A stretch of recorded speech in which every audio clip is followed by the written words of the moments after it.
بسم الله الرحمن الرحيم.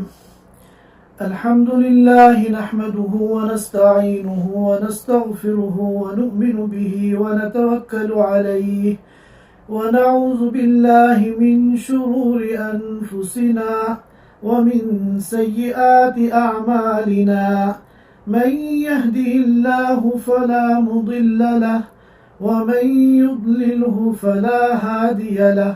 ونشهد أن لا إله إلا الله وحده لا شريك له. ونشهد أن سيدنا وحبيبنا ومولانا محمدا عبده ورسوله صلى الله تعالى عليه وعلى آله وأصحابه وبارك وسلم تسليما كثيرا كثيرا. أما بعد فأعوذ بالله من الشيطان الرجيم. بسم الله الرحمن الرحيم. الحمد لله رب العالمين الرحمن الرحيم مالك يوم الدين. إياك نعبد وإياك نستعين. اهدنا الصراط المستقيم صراط الذين أنعمت عليهم غير المغضوب عليهم ولا الضالين. صدق اللہ العظیم. حضرات سامعین کرام،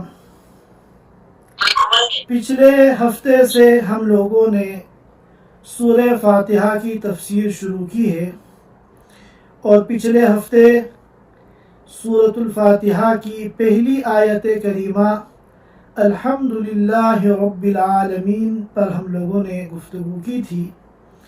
آج میری گفتگو کا مقصد سورۃ الفاتحہ کی دوسری آیت الرحمن الرحیم کے متعلق چند باتیں عرض کرنی ہیں. ترجمے کا تسلسل اس طرح ہوگا: الحمدللہ رب العالمین الرحمن الرحیم. تمام تعریفیں اس اللہ کے لیے ہیں جو تمام جہانوں کا پالنے والا ہے اور رحمان ہے اور رحیم ہے. اس آیت کریمہ کے اندر دو لفظ ہیں، الرحمن الرحیم. ان دونوں کو ہمیں سمجھنا ہے، اور ان دونوں کلمات کے ذریعے اللہ تعالی ہم سے کیا چاہتے ہیں انشاءاللہ ہم اس کو بھی سمجھنے کی کوشش کریں گے.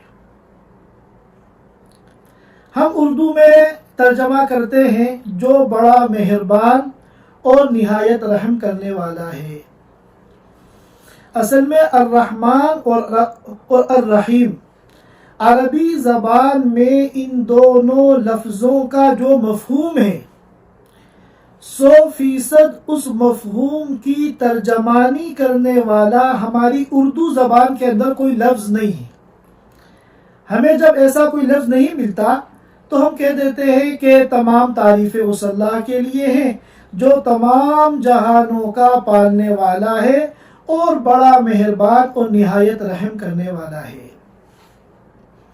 رحمان اور رحیم یہ دونوں بنے ہیں رحمت سے، اور دونوں کے اندر معنی کی زیادتی ہے اور معنی کے اندر مبالغہ ہے. رحمان بہت زیادہ رحم کرنے والا، رحیم بہت زیادہ رحم کرنے والا. ایک تو لفظ آتا ہے راحم، اس کے معنی ہے رحم کرنے والا، مگر اس کے اندر معنی کی کوئی زیادتی نہیں ہے، کوئی مبالغہ نہیں ہے. جبکہ الرحمن اور الرحیم ان دونوں کے اندر معنی کی زیادتی ہے اور مبالغہ ہے. الرحمن بہت زیادہ رحم کرنے والا، الرحیم بہت زیادہ رحم کرنے والا. لیکن یہاں دونوں میں فرق ہے. رحمان کا مفہوم اور رحیم کا مفہوم دونوں میں فرق ہے، اس فرق کو سمجھنے کی ضرورت ہے. رحمان کہتے ہیں اس ذات عالی کو جس کی رحمت وسیع ہے، جس کی رحمت عام ہے، جس کی رحمت کشادہ ہے، جس کی رحمت پھیلی ہوئی ہے. یعنی رحمان کے اندر جو رحمت ہے وہ رحمت واسعہ، رحمت شاملہ، رحمت عامہ ہے، اور رحیم کے اندر جو رحمت ہے وہ رحمت کاملہ ہے۔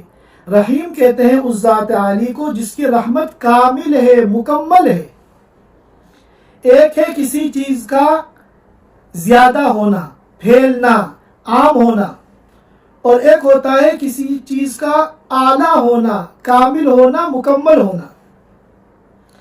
ہم اگر آج کی سادہ زبان میں اس فرق کو سمجھنے کی کوشش کریں تو رحمان کے اندر جو صفت رحمت ہے وہ ہے کوانٹیٹی کے اعتبار سے بہت زیادہ، اور رحیم کے اندر جو صفت رحمت ہے وہ ہے کوالٹی کے اعتبار سے بہت زیادہ۔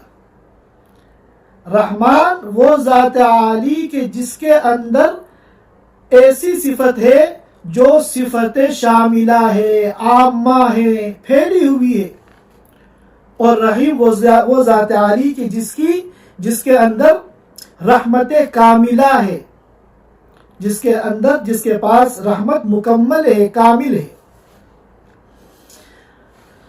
یہی وجہ ہے کہ عام طور پر رحمان کا اطلاق کیا جاتا ہے جب دنیاوی رحمت مراد ہو، اللہ تعالیٰ کی وہ رحمت مراد ہو جو اللہ تعالیٰ بندوں پر دنیا میں کرتے ہیں،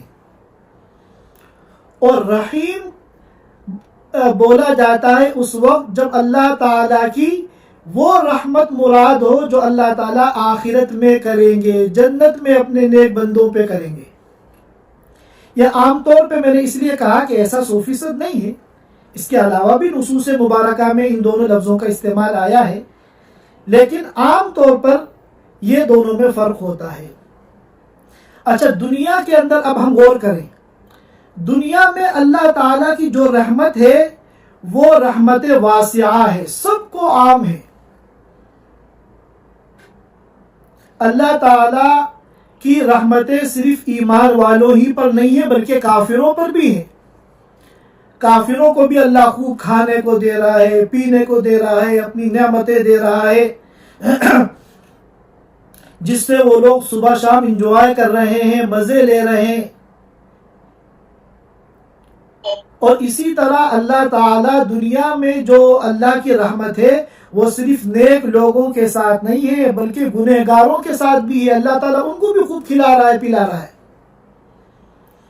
بلکہ ان لوگوں پر بھی اللہ تعالیٰ کی رحمت دنیا میں نازل ہوتی ہے جو اللہ کے وجود کے منکر ہیں، جو اللہ کو مانتے ہی نہیں۔ اللہ تعالیٰ ان کے اوپر بھی رحمتیں برسا رہا ہے، بلکہ یہاں تک ان لوگوں پر بھی دنیا میں اللہ کی رحمتیں برستی ہیں جو نہ صرف یہ کہ اللہ کے وجود کا انکار کرتے ہیں بلکہ خود اپنے خدا ہونے کا دعویٰ کرتے ہیں۔ جیسے فرعون تھا، کتنے عالی شان محل اللہ نے دے رکھے تھے اس کو، کتنے اس کی شان و شوکت تھی اور ٹیپ ٹاپ تھی۔ تو یہ ہے رحمان، صفت رحمان، اللہ کی وہ صفت جو سب کو شامل ہے، اور یہ صفت دنیا کے اندر ہے، سب کے اوپر ہے، چاہے مومن ہو، کافر ہو، نیک ہو، گنہگار ہو، اللہ کو مانتا ہو، اللہ کو نہیں مانتا ہو، سب کو اللہ تعالیٰ اس دنیا میں کھلا رہے، پلا رہے اور اپنی نعمتوں کی بارشیں کر رہے۔ لیکن یاد رکھیے کہ اللہ تعالیٰ دنیا میں اللہ کی رحمت وسیع تو ہے سب کو، مگر یہ رحمت کاملہ نہیں ہے۔ رحمت کاملہ کا جو مظاہرہ کریں گے اللہ تعالیٰ وہ آخرت میں کریں گے، وہ صفت رحیم ہے۔ چنانچہ آپ غور کیجئے کہ دنیا میں 100% رحمت کسی کے پاس نہیں ہے، رحمت کاملہ کسی کے پاس نہیں ہے۔ جتنے لوگ دنیا میں مزے کر رہے ہیں، کھا رہے ہیں، پی رہے ہیں، ان سب کو اگر آپ جا کے معلوم کریں ان کے پاس غم بھی ہیں، ٹینشن بھی ہیں، پریشانیاں بھی ہیں، مشکلات بھی ہیں۔ تو معلوم ہوا رحمت تو عام تو سب کو ہے، مگر وہ رحمت کوالٹی کے اعتبار سے کاملہ نہیں ہے، وہ تو اللہ تعالیٰ جنت میں دیں گے۔ آج ہمارے پاس دسترخوان پہ 50 ڈشیں ہیں، اللہ کی رحمت ہے، لیکن یہ رحمت کاملہ نہیں ہے۔ کیونکہ ساتھ ساتھ میں غم اور ٹینشن اور فکر بھی لگا ہوا ہے کہ میٹھا اگر ہم نے زیادہ کھا لیا تو شوگر بڑھ جائے گی، نمکین زیادہ کھا لیا بلڈ پریشر ہائی ہو جائے گا، چکنائی زیادہ استعمال کر لی فیٹ بڑھ جائے گا، اور کچھ نہیں تو اگر کھانا زیادہ کھا لیا تو پیٹ خراب ہو جائے گا۔ تو یہ ہے صفت رحمان کہ اللہ تعالیٰ کی دنیا میں جو رحمت ہے وہ سب کو شامل ہے، مومنین کو، کفار کو، سب کو شامل ہے، مگر اس رحمت کے ساتھ ساتھ غم بھی ہیں، پریشانیاں بھی ہیں، مشکلات بھی ہیں۔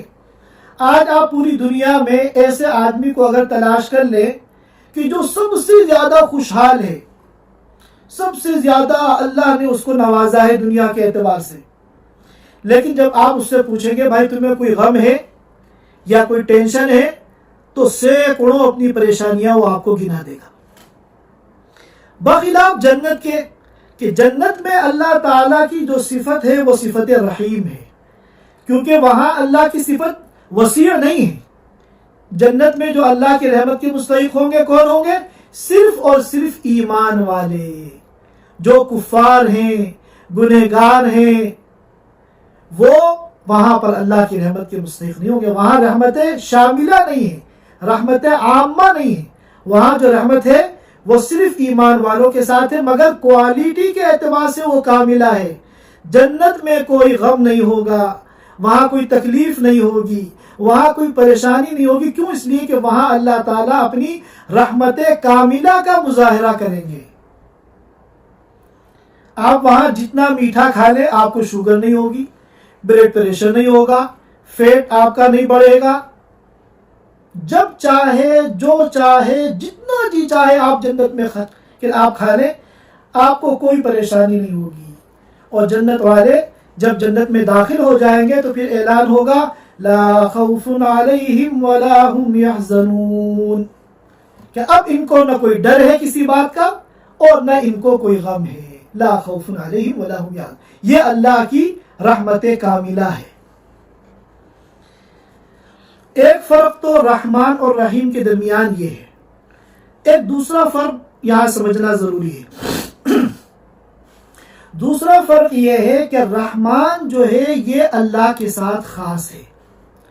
لفظ رحمان یہ اللہ کے ساتھ خاص ہے، غیر اللہ کے لیے لفظ رحمان بولنا ناجائز ہے۔ جس طرح لفظ اللہ یہ اللہ کے ساتھ خاص ہے، اسی طرح لفظ رحمان بھی اللہ تعالیٰ کے ساتھ خاص ہے۔ اور رحیم جو ہے یہ ایسا لفظ ہے جو غیر اللہ پر بھی بولا جا سکتا ہے۔ چنانچہ اللہ کے رسول صلی اللہ علیہ وسلم کے بارے میں قرآن نے کہا وَكَانَ بِالْمُؤْمِنِينَ رَحِيمًا هُوَ الَّذِي يُصَلِّي عَلَيْكُمْ وَمَلَائِكَتُهُ لِيُخْرِجَكُمْ مِنَ الظُّلُمَاتِ إِلَى النُّورِ وَكَانَ بِالْمُؤْمِنِينَ رَحِيمًا۔ لیکن لفظ رحمان جو ہے وہ غیر اللہ کے لیے بولنا جائز نہیں ہے۔ اب کیا ہوتا ہے، کسی کا نام عبد الرحمن ہے، ہم جلدی میں جو پکارتے ہیں تو کہہ دیتے ہیں رحمان صاحب، تو یہ غلط ہے۔ ہمیں پورا نام لینا چاہیے عبد الرحمن۔ صرف رحمان اگر ہم کہیں گے تو یہ غلط ہے۔ ہاں رحیم کہہ سکتے ہیں، کسی کا نام عبد الرحیم ہے، آپ جلدی میں رحیم صاحب کہہ سکتے ہیں، کیونکہ لفظ رحیم کا اطلاق غیر اللہ پر کیا جا سکتا ہے، لیکن لفظ رحمان کا اطلاق نہیں کیا جا سکتا۔ جیسا کہ کسی کا نام عبداللہ ہے تو جلدی میں آپ اللہ اس کو نہیں کہتے، اسی طرح اگر کسی کا نام عبد الرحمن ہے تو آپ اس کو رحمان نہیں کہیں گے، پورا نام لیں گے، عبد الرحمن کہیں گے۔ اسی طرح ایک اور لفظ ہے عبد الخالق۔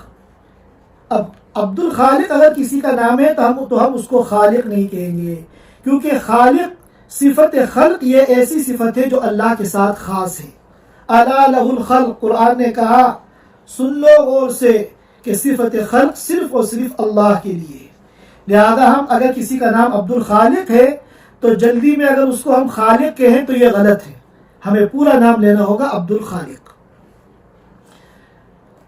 تو یہ اللہ تعالی کے دو نام ہیں، الرحمن اور الرحیم، اور ان دونوں کے درمیان یہ فرق ہے جو میں نے آپ کے سامنے پیش کیا۔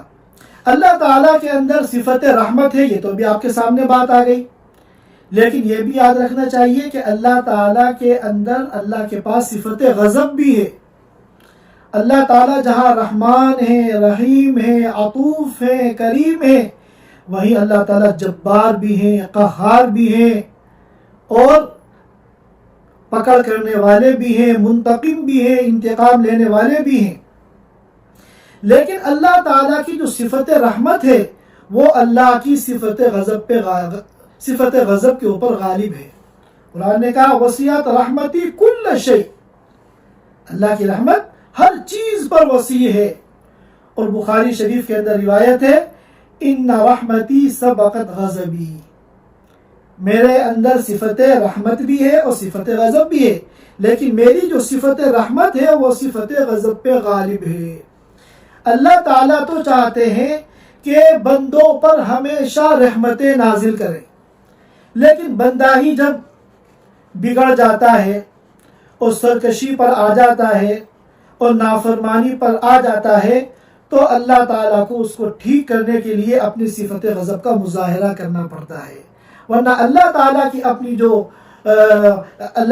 اپنی جو مرضی ہے اور منشا ہے وہ یہ ہے کہ اللہ تعالیٰ ہمیشہ بندوں پر رحم کرنا چاہتے ہیں۔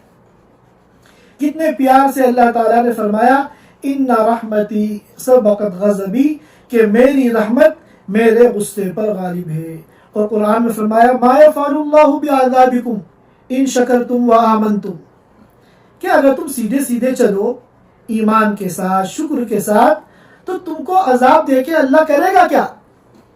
اللہ تعالیٰ کسی کو عذاب دینا نہیں چاہتے، بلکہ اللہ تعالیٰ کی جو رحمت ہے وہ بہانے تلاش کرتی ہے۔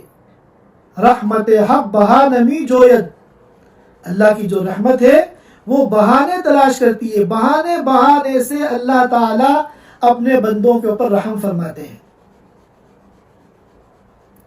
حضرت نوح علیہ السلام کی قوم پر جب عذاب آیا، طوفان آیا اور پوری قوم تباہ و برباد ہو گئی، تو اللہ تعالیٰ نے حضرت نوح علیہ السلام سے کہا کہ تم برتن بناؤ۔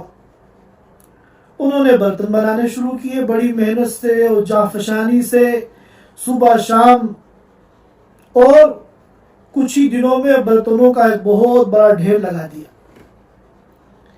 جب سارے برتن بن گئے تو اللہ نے حکم دیا کہ ان کو توڑ دو۔ تو نوح علیہ السلام نے کہا اے اللہ، اتنی محنت سے یہ برتن بنائے ہیں کہ اب اس کو توڑ دوں؟ اللہ تعالیٰ نے فرمایا توڑ دو۔ چنانچہ انہوں نے سارے برتن توڑ دیے۔ پھر اللہ تعالیٰ نے کہا کہ دیکھو نوح، تم نے اپنے ہاتھوں سے ان برتنوں کو بنایا تو ان کی محبت تمہارے دل میں آ گئی، حالانکہ میرے ہی حکم سے تم نے بنایا تھا۔ آج جب میں نے حکم دیا کہ ان کو توڑ دو تو تمہارا دل نہیں چاہ رہا تھا توڑنے کا، تم یہ چاہ رہے تھے کسی طرح یہ بچ جائے، تو ان کی محبت تمہارے دل میں اس لیے آئی کہ تم نے اپنے ہاتھوں سے بنایا ہے۔ تو یاد رکھو یہ ساری مخلوق اور یہ سارے بندے اور یہ سارے انسان میں نے بنائے ہیں، تو ان کی محبت میرے دل میں ہے۔ تم نے اتنی آسانی سے کیسے کہہ دیا رب لا تذر علی الارض من الکافرین دیارا، کہ اے میرے رب ایک بھی روئے زمین پر کسی کافر کو زندہ مت چھوڑ، سب کو تباہ کر دے، ہلاک کر دے، برباد کر دے۔ چنانچہ عذاب آ گیا اور سب برباد ہو گئے۔ تو اللہ تعالیٰ نے فرمایا کہ میں نے اپنے ان بندوں کو پیدا کیا تھا، تو جس طرح تم نے یہ برتن بنائے تو ان کی محبت تمہارے دل میں آ گئی، آج توڑتے ہوئے تمہیں تکلیف ہو رہی ہے، تو یہ جو بندے ہیں چاہے کافر ہوں، یہ میں نے پیدا کیے ہیں، میں نے بنائے ہیں، ان کی محبت میرے اندر، ان کی محبت ہے۔ تم نے کیسے کہہ دیا اتنی آسانی کے ساتھ رب لا تذر علی الارض من الکافرین دیارا انک ان تذرهم یضلوا عبادک ولا یلدوا الا فاجرا کفارا۔ یہ تو حضرت نوح علیہ السلام کے ساتھ واقعہ پیش آیا، اور آپ صلی اللہ علیہ وسلم جو اللہ تعالیٰ کے بعد پوری کائنات میں سب سے زیادہ رحمتوں والے ہیں، بلکہ آپ کا لقب ہی رحمت للعالمین ہے، وما ارسلناک الا رحمت للعالمین۔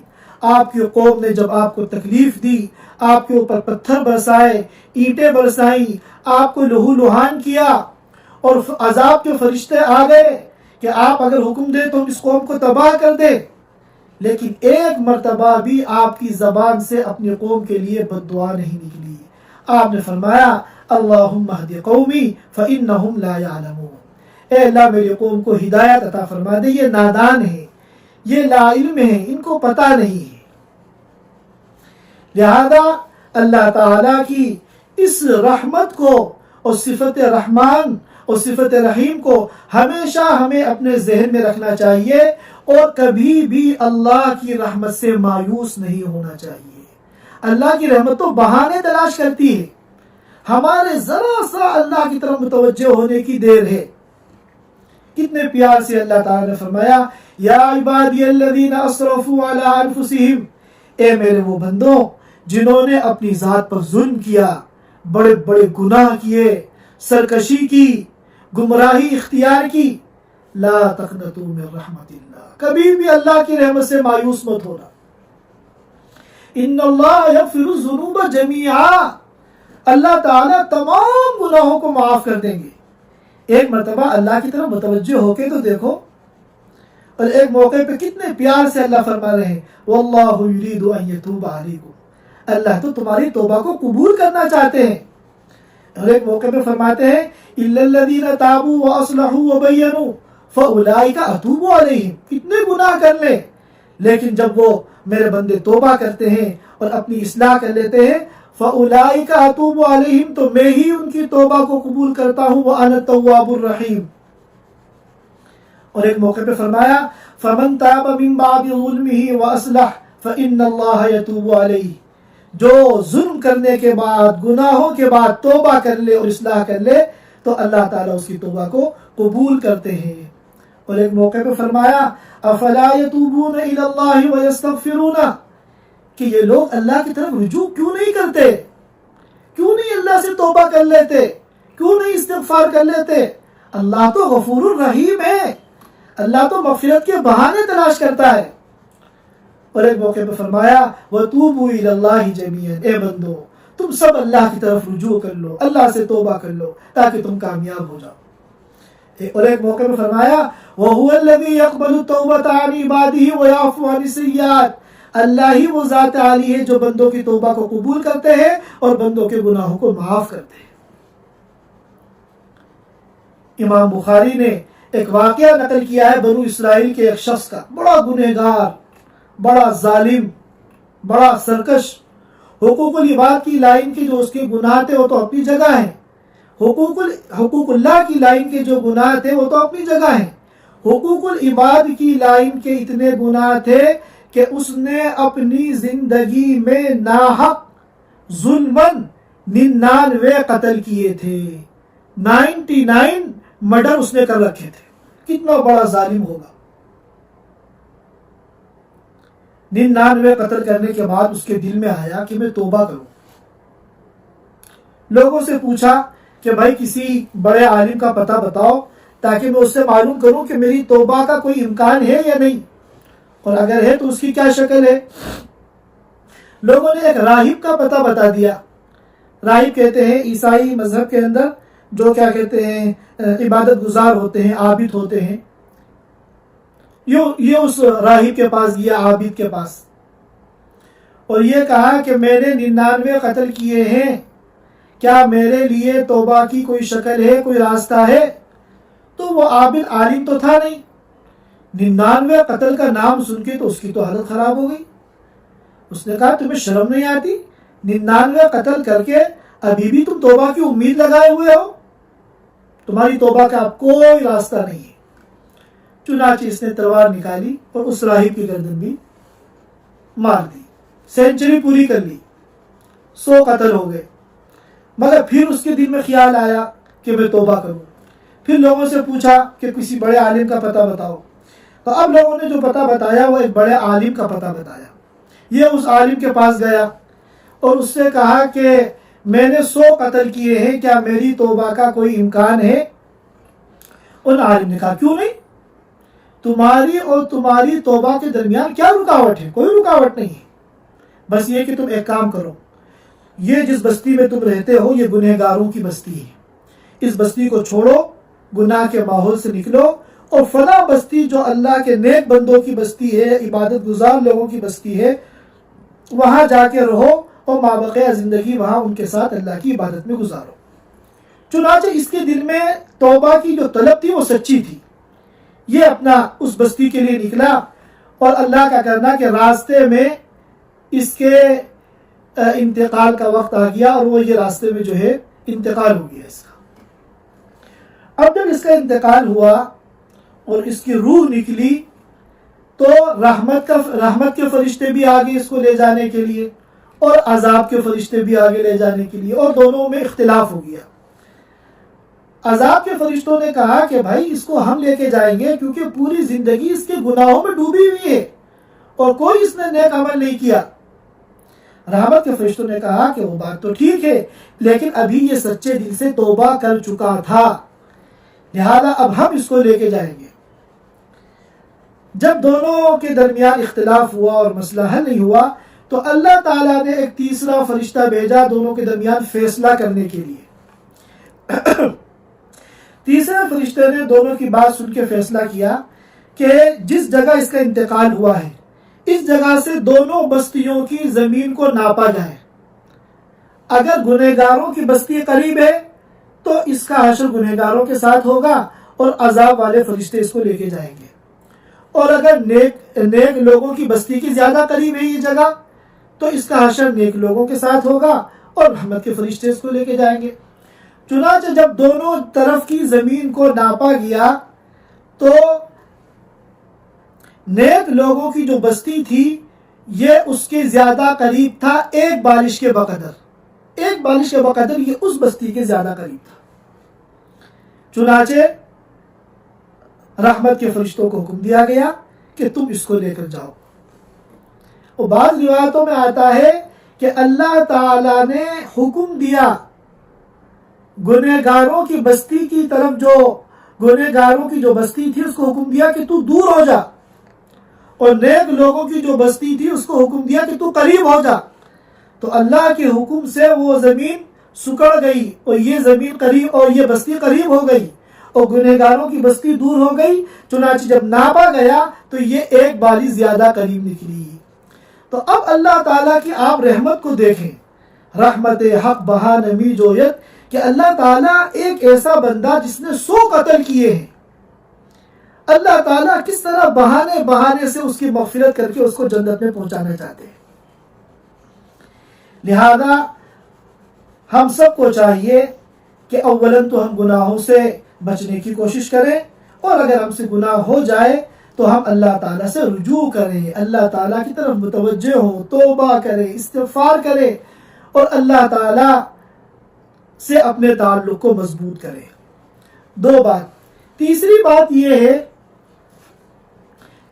بات یہ ہے کہ اللہ تعالیٰ یہ چاہتے ہیں کہ جس طرح میں اپنے بندوں پر رحیم ہوں اور بندوں پہ ہمیشہ میں اپنی رحمتیں نازل کرنا چاہتا ہوں، اسی طرح میرے بندے بھی آپس میں ایک دوسرے کے اوپر رحم کریں، کیونکہ الخلق عیال اللہ، پوری مخلوق اللہ کا کنبہ ہے، اللہ کا گھرانہ ہے، اور ہر انسان کو اپنے گھر کے افراد سے محبت ہوتی ہے، لہذا اللہ تعالیٰ کو بھی تمام انسانوں سے محبت ہے۔ تو اللہ تعالیٰ یہ چاہتے ہیں کہ بندے ایک دوسرے کے اوپر رحم کریں، اور اس سلسلے کی روایات اور آیات کا ایک بہت بڑا ذخیرہ ہے۔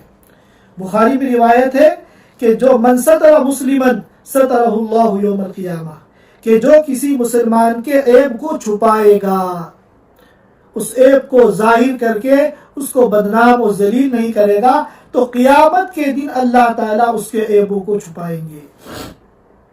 اور ایک روایت ہے مسلم شریف کے اندر، من نفس عن مؤمن کربتا من کرب الدنیا نفس اللہ عنہ کربتا من کرب یوم القیامہ من کرب الآخرہ، کہ جو کسی بندے کی تکلیف کو دنیا میں دور کرے گا اللہ تعالیٰ آخرت میں اس کی تکلیفوں کو دور کریں گے۔ اور اسی طرح بخاری میں اور مسلم میں ایک روایت ہے، من یسر علی معسر یسر اللہ علیہ فی الدنیا والآخرہ، جو کسی پریشان حال کے کام آئے گا، اس کی مدد کرے گا، تو اللہ تعالیٰ دنیا اور آخرت میں اس کی مدد کریں گے، اس کے ساتھ یسر کا اور سہولت کا معاملہ کریں گے۔ اور ترمذی میں ایک روایت ہے، الراحمون، جو اللہ کے بندے دوسروں پہ رحم کرتے ہیں، یرحمہم الرحمن ارحموا من فی الارض یرحمکم من فی السماء، جو بندے ایک دوسرے پر رحم کرتے ہیں رحمان ان پر رحم کرتا ہے، لہذا ارحموا من فی الارض یرحمکم من فی السماء، تم زمین والوں پر رحم کرو، آسمان والا تمہارے اوپر رحم کرے گا۔ اور حضرت ابو ہریرہ کی وہ روایت جس کو امام بخاری نے امام مسلم نے نقل کیا ہے، بہت مشہور قصہ ہے کہ ایک فاحشہ عورت بدکار عورت جو انتہائی ذلیل ترین گناہ کے اندر مبتلا رہتی تھی، اس نے ایک پیاسے کتے کو، انسان کو نہیں، ایک جانور کو، پیاسے کتے کو پانی پلایا، اللہ تعالیٰ نے اس عمل کی بنیاد پر اس کی مغفرت کا فیصلہ فرما دیا۔ یہاں آخر میں میں بہت اہم بات کی وضاحت کرنا چاہتا ہوں۔ اب کوئی یہ نہ سوچے کہ اللہ تعالیٰ کی جب رحمت اتنی وسیع ہے اور رحمت حق بہانمی جویت، اللہ کی رحمت بہانے تلاش کرتی ہے، 100 قتل کرنے والے کو اللہ تعالیٰ نے دل میں توبہ کا خیال آیا، اس کا بیڑا پار کر دیا، تو لہذا ہم بھی کتنے بھی ہم گناہ کر لیں، 100 قتل کے برابر تو گناہ ہمارے نہیں ہو سکتے، لہذا اللہ کی رحمت کی بنیاد پر ہماری بھی بخشش ہو جائے گی، ہماری بھی کیا مغفرت ہو جائے گی۔ تو اللہ کی اس رحمت کی وجہ سے کوئی اس غلط فہمی کا شکار نہ ہو اور گناہوں پہ جری نہ ہو کہ بڑے سے بڑے ہم گناہ کر لیں گے، ایک مرتبہ اللہ کی طرف ہاتھ اٹھائیں گے، اللہ تعالیٰ ہمیں توبہ قبول کر لیں گے۔ اور اللہ تعالیٰ تو بہانے تلاش کرتے ہیں، ہم کتنے بڑے سے بڑے گناہ کر لیں، کوئی نہ کوئی بہانہ تلاش کر کے اللہ تعالیٰ ہمیں معاف کر دیں گے۔ تو یہاں اس بات کو سمجھ لیجیے، دیکھیے، ایک ہے اللہ کی رحمت اور ایک ہے اللہ کا قانون، ایک ہے اللہ کی رحمت اور ایک ہے اللہ کا قانون۔ ہم اللہ کی رحمت کے امیدوار یقیناً ہیں، لیکن ہمیں فالو کس کو کرنا ہے؟ اللہ کے قانون کو فالو کرنا ہے۔ اللہ کی رحمت کی بنیاد پر اگر ہم قانون کو چھوڑیں گے تو یہ ہمارا بہت بڑا خسارہ اور ہمارا بہت بڑا نقصان ہے۔ رحمت تو اللہ کی کیا ہے، آپ کے سامنے آ گئی۔ قانون کیا ہے؟ قانون اللہ نے قرآن کریم میں بیان کر دیا، وَمَن يَعْمَلْ مِثْقَالَ ذَرَّةٍ شَرًّا يَرَهُ، جو رائی کے برابر، ذرہ برابر بھی کوئی گناہ کرے گا، اس کی سزا اس کو ملے گی، اس گناہ کے انجام کو وہ بھگتے گا۔ یہ قانون ہے، لہذا ہمیں فالو کرنا ہے قانون کو، اور ہر گناہ کرنے کے وقت یہ سوچ لینا ہے کہ ہمیں اس گناہ کی سزا کو بھگتنا پڑے گا۔ میں ایک واقعہ سناتا ہوں جس سے یہ بات سمجھنی آسان ہو جائے گی۔ ایک سچا واقعہ ہے، تاریخ کی کتابوں میں لکھا ہوا ہے۔ حیدرآباد دکن کے ایک نواب تھے۔ اس زمانے میں جو نواب ہوتے تھے وہ پوری ریاست کے اپنے بادشاہ ہوتے تھے۔ تو ان نواب صاحب کا ایک وزیر تھا۔ اس وزیر نے ایک مرتبہ نواب صاحب کی دعوت کی اپنے گھر میں۔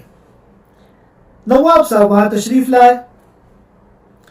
وزیر کا ایک چھوٹا بچہ تھا 5-6 سال کا جو وہاں کھیل رہا تھا۔ نواب صاحب کو بچوں کو چھیڑنے کی عادت تھی، انہوں نے اس کا کان پکڑ کے مروڑ دیا، اور اس بچے کو جو ہے وہ تکلیف ہوئی، اور بچہ تھا وہ برداشت نہیں کر پایا، اور اس نے جو ہے بری بری گالیاں نواب صاحب کو دینی شروع کر دی۔ اب یہ منظر جب اس بچے کے باپ نے یعنی وزیر نے دیکھا تو اس کے پیروں سے زمین کھسک گئی کہ یہ نواب اگر غصے میں آ کے کوئی بھی اس وقت آرڈر جاری کر دے میرے خلاف یا اس بچے کے خلاف کہ اس گھر کے اندر آ کے مجھے ذلیل کیا گیا ہے، گالیاں ملی ہیں، تو ہمارا تو بیڑا غرق ہو جائے گا۔ تو نواب صاحب کی محبت اور ان کی عقیدت کو اعتماد میں لانے کے لیے انہوں نے تلوار نکالی اور کہا میں اس بچے کو قتل کروں گا۔ اس کی ہمت کیسے ہوئی نواب صاحب کو گالی دینے کی؟ نواب صاحب نے کہا کہ نہیں، تلوار اندر کرو، اس کو ماننے کی کوئی ضرورت نہیں ہے. یہ بچہ بہت اچھا ہے اور اس کے اندر کانفیڈنس ہے، اور اس کے اندر خوبی یہ ہے کہ یہ اپنا دفاع کرنا جانتا ہے، اور یہ بزدل نہیں ہے، یہ کسی سے ڈرتا نہیں ہے. لہذا نواب صاحب کے دل میں اللہ نے یہ بات ڈالی، انہوں نے یہ آرڈر کر دیا کہ اس بچے کے لیے وظیفہ جاری کر دیا جائے. ماہانہ ایک رقم متعین ہو گئی کہ یہ ماہانہ وظیفہ اس بچے کو ہر مہینے ریاست کی طرف سے دیا جائے گا، کیونکہ یہ بچہ جو ہے اس کے اندر کانفیڈنس ہے اور یہ جو ہے اپنا تحفظ جانتا ہے. اب جب وظیفہ اس کو دیا جانے لگا تو وظیفے جو ہوتے ہیں تو رجسٹر کے اندر اس کا نام ہوتا ہے. وظیفہ امامت، کوئی امام ہے تو امامت کی تنخواہ ہے. یہ جس کو بھی جس کی تنخواہ ملتی ہے وہ نام کے ساتھ لکھا جاتا ہے. تو اب یہ تو کوئی ملازم تو تھا نہیں، اب اس کے وظیفے کے ساتھ نام کیا لکھیں؟ تو وہاں رجسٹر میں لکھا گیا وظیفہ دشنام. دشنام کہتے ہیں گالی دینے کو، کہ یہ گالی دینے کا وظیفہ ہر مہینے اس کے پاس آتا رہا.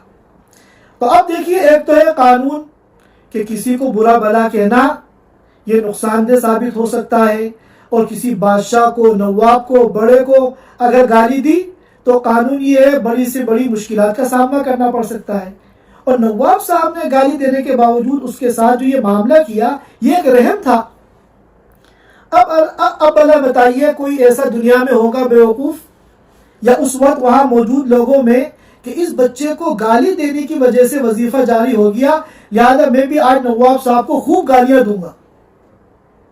تو ظاہر ہے کہ اگر کوئی قانون کو چھوڑ کر ان کی اس واقع صفت رحمت کی بنیاد پر ان کو گالیاں دے گا تو وہ کسی وظیفے کا مستحق نہیں ہوگا، بلکہ تھوڑی ہی دیر کے بعد وہ جیل کی سلاخوں میں ہوگا.